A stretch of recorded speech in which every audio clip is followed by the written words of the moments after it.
Hello and welcome to True Guidance Tarot. I'm Adriana Teodoro-Dier. I'm a spiritual medium and reader.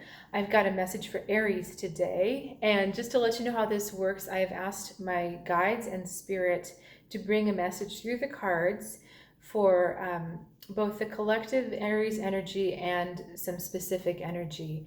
I have no way of knowing which specific energy I'm talking to. I may be talking straight to you, but I'm also trusting that my guides are going to give us a message that is universally applicable to all Aries energy. So if you have not subscribed to this channel yet, I strongly encourage you to do so. It really is to your benefit to stay in contact with this high vibration spiritual information and messages from the other side every week. And it can really just help make sure that you're moving forward in the most positive and beneficial spiritual direction that you can. So, and my guides may be talking to us as we are reading. So let's get started.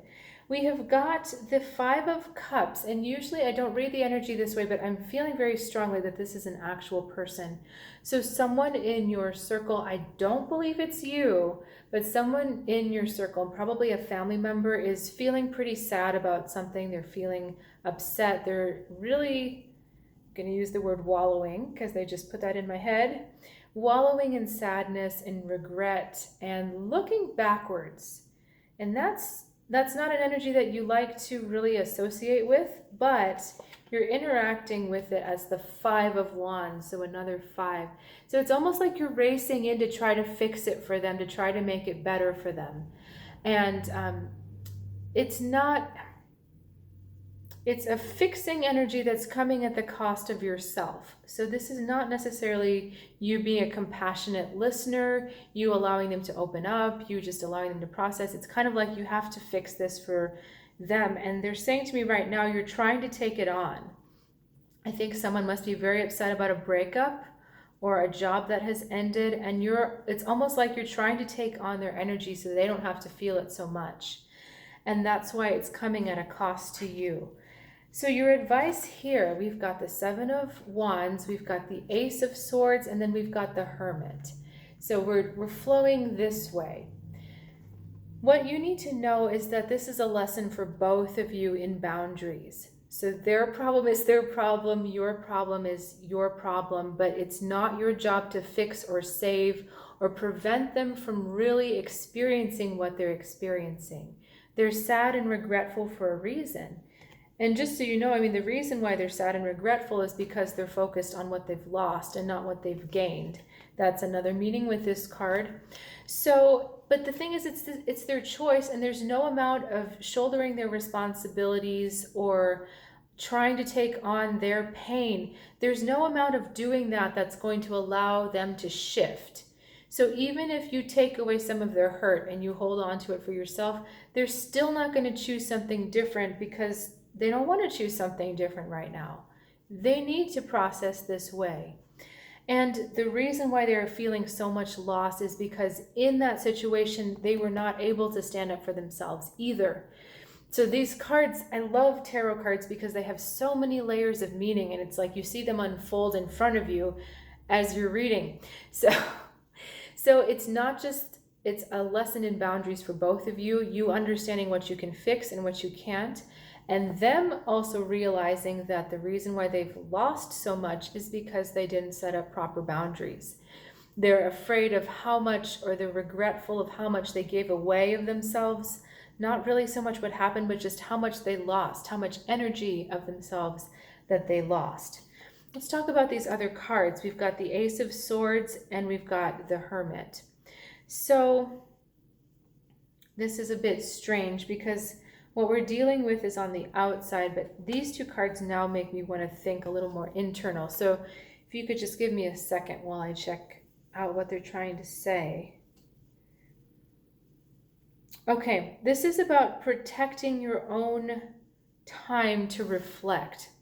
So there's a lesson for you here.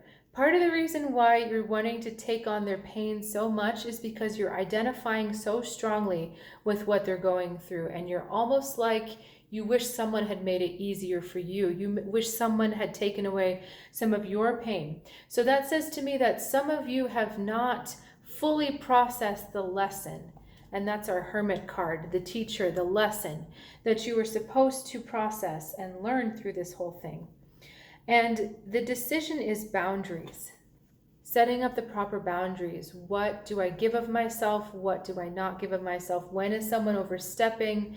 When am I not asserting myself enough? When am I being too much of a pushover? When am I being too much of a people pleaser? And this is the decision to always take the directive from the inside. Your inside self knows exactly when you're doing all those things, when you're people pleasing, when you are being a pushover, when you're being a doormat, when you're not standing up enough. There's a little tiny sense inside of you that always knows. And so all you have to decide is, next time I'm going to listen to that sense.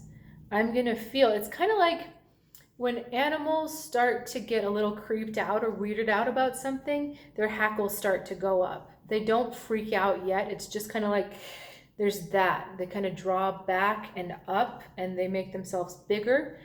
That's that little voice. It's kind of like when the hackles start to go up, you just have to say, okay, that's my inner teacher saying this boundary is being overstepped.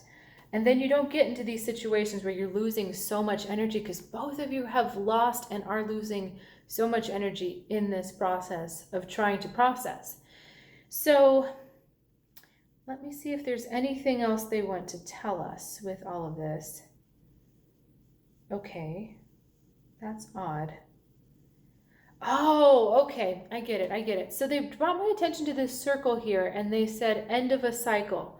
So it's like you're watching someone else go through something that you went through, and it's happening so that you can tie it up, so that you can wrap it up and be okay with it so that you don't have this happen again. So this is an opportunity for you to tie up that loose end energetically without actually having to go through it. So this is actually a gift. It's a bit of a shortcut. So instead of going through that painful lesson again, you can almost vicariously, through watching this other person, wrap it up within yourself. And again, the way to wrap it up is to decide for once and for all, you're going to listen to that inner voice, listen to that inner teacher, and listen for when your boundaries are being stepped on. So if you don't make a strong decision, you're going to have a chance to experience what you've already experienced in the past. It will likely come at a bigger cost because your soul has already told you once. It's told you twice. If you don't listen that second time, it comes back harder the third time or fifth time. For some of you, they gave us fives. That's why they're saying fifth. So if you would like to stop, if you'd like to get off that particular circus ride, if you don't want to be on that carousel anymore, you've got all the answers, you've got all the tools right here. So if you got questions, please reach out in the comments. As always, I'd love to hear from you. I did mention that sometimes I do on one-on-one readings. I do have some available time for that this week, or actually in the next month if you're interested. I do also have a Phoenix Path program which gives you more consistent support over a longer period of time rather than just a one-off. So trueguidancetarot.com is where you can find more information, and I will look forward to seeing you next week. Have a good one.